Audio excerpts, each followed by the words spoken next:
Olá pessoal, aqui é o Tainha. Vou estar gravando um vídeo aqui para vocês agora para estar mostrando como que eu faço análise de alguma mão que eu tive dificuldade para jogar. E para isso aqui também serve para quando a gente está jogando, para fixar no nosso cérebro se uma jogada é boa ou se ela não é boa, se uma c-bet é boa, se o check call é melhor. Então vamos começar aqui. Eu vou começar com esse exemplo aqui. A gente vai estar assumindo que Hero está no TG com As de ouros e Valete de ouros. E está abrindo 3 Big Blind, Cell IMP Foldam, botão da Call, Big Blind, Small Blind Foldam. E o flop é esse aqui, ó, Dama, 6 e 5. Para a gente estar analisando se a gente tem uma c-bet lucrativa, se a gente não tem uma c-bet lucrativa, se é check call, o que a gente vai estar fazendo, a gente tem que definir o range do vilão. Qual que é o range de cold call de um regular standard? A gente está assumindo que o vilão é regular, tá? Qual que é o range de um regular standard do limite que a gente está jogando? Como isso aqui é para micro limite, vai ser uma média de range de NL5 até NL25. Para esse exemplo aqui. Então a gente tem que observar, além de tudo, que tipo de jogador que a gente tem na Small Blind e no Big Blind. São jogadores recreativos, são jogadores agressivos. Se são jogadores recreativos, o range de cold call dele tende a ser maior. Por quê? Porque ele vai estar alargando seu range de call com mãos especulativas para estar jogando, para estar tendo a oportunidade de jogar um pote com os recreativos das blinds e ele em posição. Porque, como a gente sabe, jogador recreativo é curioso, ele gosta de ver flop, por isso que a gente costuma chamar eles de donkey. Então a gente vai estar analisando essas coisas. Se tiverem jogadores agressivos, o range de call dele, consequentemente, vai estar diminuindo um pouco da estética que a gente estiver lendo lá, tá, gente? Vamos supor que a gente tem algumas mãos de jogador, a gente tem, mesmo se não tiver, a gente tem sempre na cabeça qual que é o range de um jogador regular. Vamos supor que a gente tenha 300 mãos dele, ele é um 24/20 até agora. Então a gente não vai assumir que ele é fish, a gente vai assumir que ele é um jogador regular, pelas poucas estéticas que a gente tem de VPIP e pré-flop raise dele. Dito isso, eu tenho aqui já um range que eu já preparei para não perder tempo. Um range médio desses 3 limites de um jogador regular de cold call. Vai ser mais ou menos esse range aqui, ó. Esse range pode estar mudando um pouco, mas a gente tem que estipular um range. Então às vezes ele pode não ter essas, ele pode não estar dando call com essas, pode estar dando call com valete, pode estar dando tribet com valete, tribetando valete 10. Então eu vou colocar esse range aqui para ser um range inicial, um range de cold call de 8%. O que a gente faz agora? A gente dá o aplicar, vem aqui, coloca a nossa mão, as damas, as e valete de ouros, e coloca o board, que é dama de espadas, 6 de copas, 5 de copas. Agora a gente avalia a nossa equidade. A gente tem uma equidade discreta aí nesse flop de 33%. Não é de se jogar fora, mas também não é a equidade que a gente queria ter, né? Porque ela é bem discreta. Para a gente estar analisando se a gente tem uma c-bet aí lucrativa ou não, a gente tem que calcular a nossa fold equity. Antes de fazer isso, num tipo de board desse, eu com todo o meu range que eu tenho de abertura de UTG, quando eu for sabetar esse flop, eu vou estar sabetando 2/3 do flop contra um jogador regular. Por quê? Porque ele é um board draw e eu não posso estar contra um jogador regular sabetando meio pote mãos não feitas e está se betando flop com mãos feitas, com mãos fortes. Então eu vou estar assumindo aqui que a gente está se betando 2/3 do pote. Para quem não sabe, quando a gente se beta 2/3 do pote, a gente precisa de 40% de desculpem, de fold equity. O que a gente faz agora? A gente, para calcular nossa fold equity, a gente coloca... Não, antes de calcular a nossa fold equity, a gente tem que fazer um trabalho aqui. Que trabalho que é esse? A gente tem que pegar desse range que a gente estipulou de cold call para o vilão e tirar as mãos que ele folda. Então a gente começa tirando as mãos mais fracas. 4-4, 3-3, 2-2, que eu já tirei aqui, eu falei invertido. As valete ele folda. Então eu vou tirar aqui, eu vou estar colocando ele num range. Vocês podem estar colocando ele num range diferente. Não quer dizer que o meu range é o range certo de estar colocando ele. Às vezes a gente vai ter alguma informação a mais para estar colocando, tirando umas mãos e não outras. Então aí vai depender da informação que a gente tem desse jogador. Como eu não tenho nenhuma, eu vou assumir um range aqui para ele, só para a gente dar continuidade aqui na análise. 5, 5 e 6 e 6 eu vou tirar, porque eu acredito que ele me dê raise na c-bet, nesse flop. 6, 5 e dama, que é draw. Vamos começar aqui tirando agora as outras mãos. 7, 6. 7, 6 eu acredito que ele me dê call com todos os 6x dele aqui que ele tem, ao menos no flop. 8, 7. 8, 7, eu vou deixar, eu vou excluir o de copas, porque é uma mão muito forte, é um combo draw.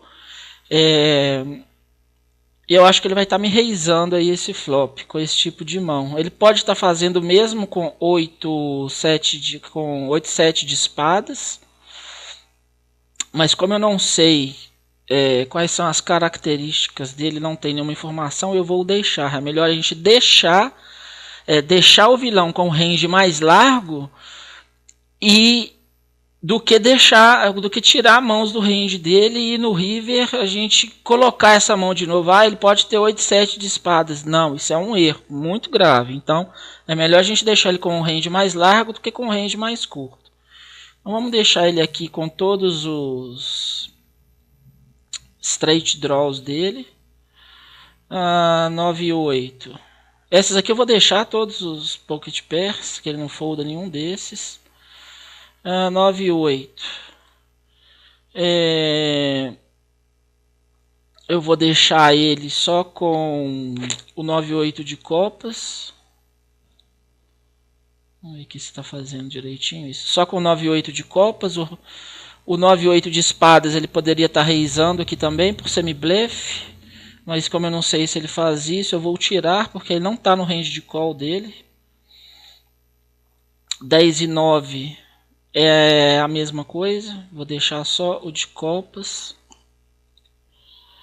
Valete 10. Valete e 10. Caramba.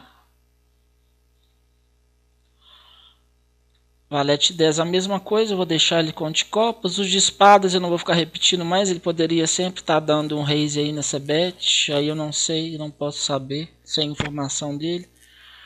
Dama, valete, ele dá call com todos.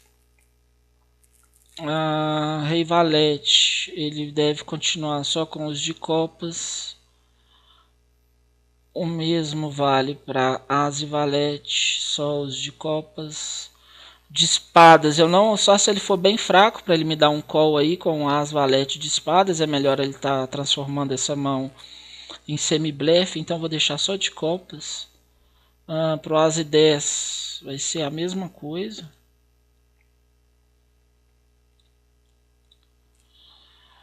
Rei dama e as e dama, os de copas ele poderia estar dando raise no flop também, por ser uma mão muito forte. Mas então eu vou deixar todas elas no range que ele continua. Não sei se ele vai continuar dando raise ou se ele vai continuar dando call. Aqui a gente vai estar imaginando que ele vai estar dando call. Então eu vou deixar essas mãos, eu não vou excluir essas mãos do range dele. Anteriormente a gente tinha aqui embaixo 110 combos do range, acho que era 110 mesmo. 110 combos do range total dele de cold call. O que a gente faz agora? A gente vai calcular a fold equity que a gente tem nesse board com range que continua ou com range que ele dá raise. Como é que a gente faz isso? A gente pega aqui agora os 49 combos que ele continua, o que ele dá raise, e divide pelos 110 iniciais. Está dando uma fold equity para a gente de 44%. Ou seja, a gente não tem uma CBET lucrativa se a gente estiver olhando só a fold equity aqui nesse flop. Então, se a gente fosse imaginar dar uma CBET aqui só em termos de fold equity, a gente não teria uma fold equity lucrativa. Mas isso aí vai mudar à medida que for batendo alguns turns que melhoram ou não nossa mão. Isso aqui era uma coisa básica. Agora o que a gente faz? A gente aplica esse range.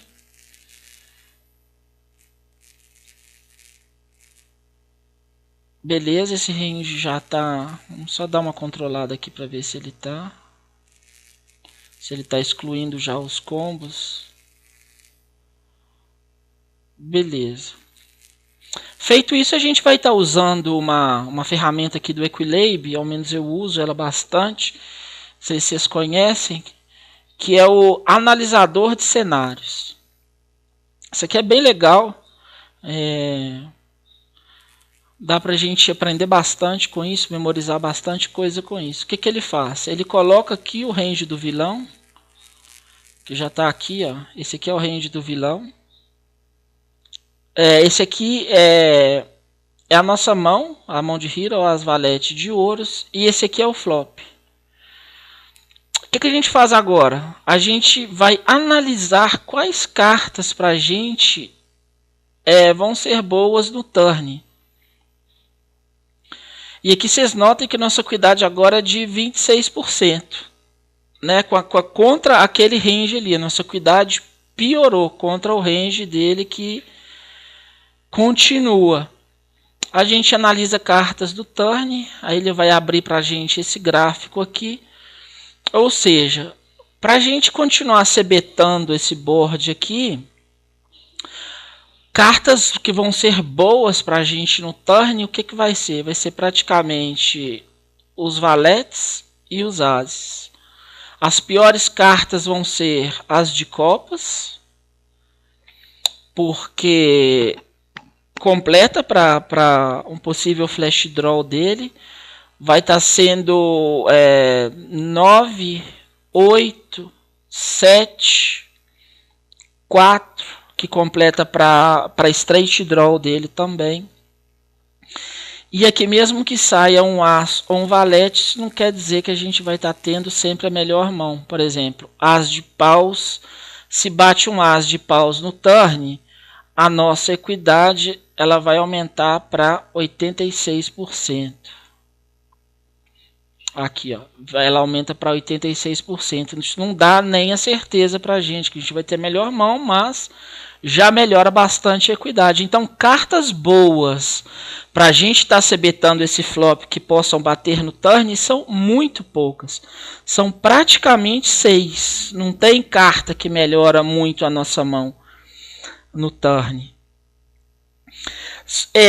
Só que a gente tem que ver também que a estatística, para a gente decidir se a gente vai ter uma CBET ou não nesse board, a gente tem que decidir também se o vilão folda turn. Às vezes a gente tem informação que ele, não é esse caso aqui, que a gente não tem, mas às vezes tem um vilão que dá muito call no flop e folda turn, A gente pode estar dando uma C-bet por blefe, por semi-blefe, como por exemplo aqui se fosse um as e valete de espadas.